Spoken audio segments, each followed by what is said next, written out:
welcome back again to another video. So in this video we are going to talk about the Micheal addition, or some says conjugate addition. Okay, first let's look at what's the reaction which we are looking for, and then let's move to the mechanism. Okay, now the reaction is this. Let's say you have alpha beta unsaturated compound like this. Here we have the carbonyl group and hydrogen there. Here we have the double bond here. So this is alpha beta unsaturated, right? Here this is the alpha carbon and this is the beta carbon. I hope you know these things, guys.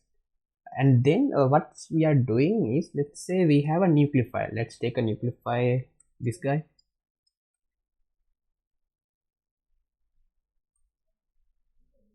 This is a nucleophile, right? You know that these are carbonyl carbons, and this is a alpha carbon which has acidic hydrogen. So in the presence of a base or in the presence of a basic medium, you can remove the hydrogen and take a lone pair here, which can be used to attack some electrophiles in our system.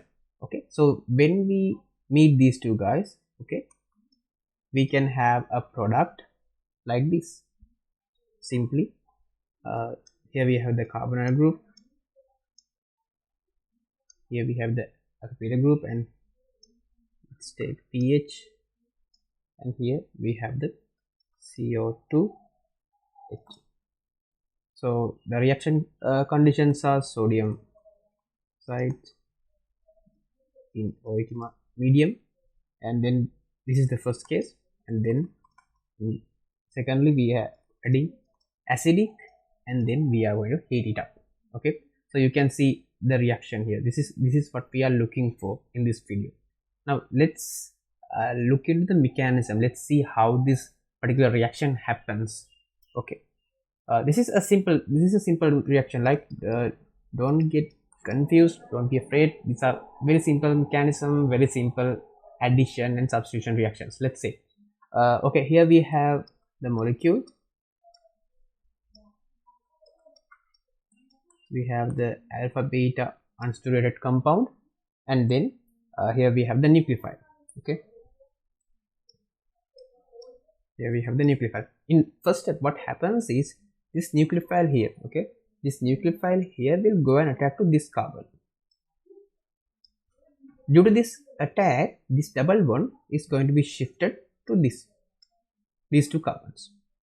Now you can see this carbon is getting destabilized. Okay, now it's going to form another bond, but it cannot form the bond because of the 4 bonds.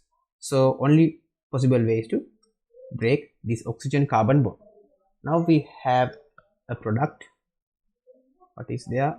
We have, let's take pH here, and here we have attached the nucleophile, and then we have this double bond. Okay, and here we have the oxygen. It's now negatively charged. Here we have the hydrogen. Okay, you got it.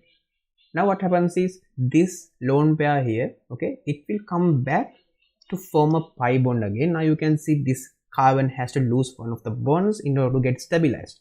Now this bond is going to be attacked into a proton in our medium. So you can put a proton here, or like more, if it's more acceptable for you, like if you want a little bit acceptable, you can use a water molecule. Okay, here we have, now this lone pair is going to be attacked to this hydrogen, then this bond is going to be broken. Right, both are okay, right? You can put H plus, or you can derive it like this. It's completely fine. Now you will have your product. Now you can see that this lone pair is being donated, right? Now this double bond is normal. We can have our final product. The pH. Now the double bond is being formed back again here. Hydrogen. Here you have the hydrogen is being added to here. Okay.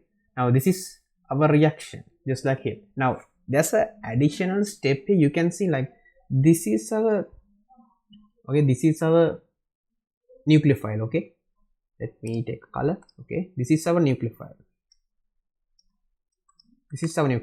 So this is the lone pair here. There's a lone pair here. This is the one who's going to be attacked to this beta position.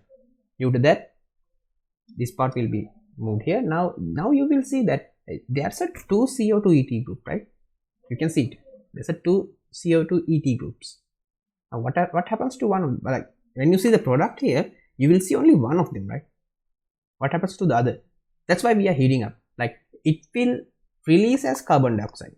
Okay, it will be removed as carbon dioxide. You may know about this mechanism, right? I'm not going to talk more about this releasing carbon dioxide mechanism because I think we have talked about it in our mechanisms, in our biomechanisms and everything else. Because this is simple. Like if you have no idea about this, how this happens, just know that when you are heating it up, the carbon dioxide can be removed, right? If you want to know about it, I highly recommend you to go back to our biosynthesis videos. There's a playlist about it, so there we have talked about it. I hope you get the idea about this simple reaction. This is not a big deal. So and also check out our latest video series about retrosynthesis analysis. If you are an advanced level, so not advanced level, in your advanced organic chemistry, you will surely meet up with the retrosynthesis analysis. We have been discussing it about with examples about how to do it, how to approach a problem. So you can check it out. I hope you're okay with this. If you have any questions, please feel free to comment below. Thank you.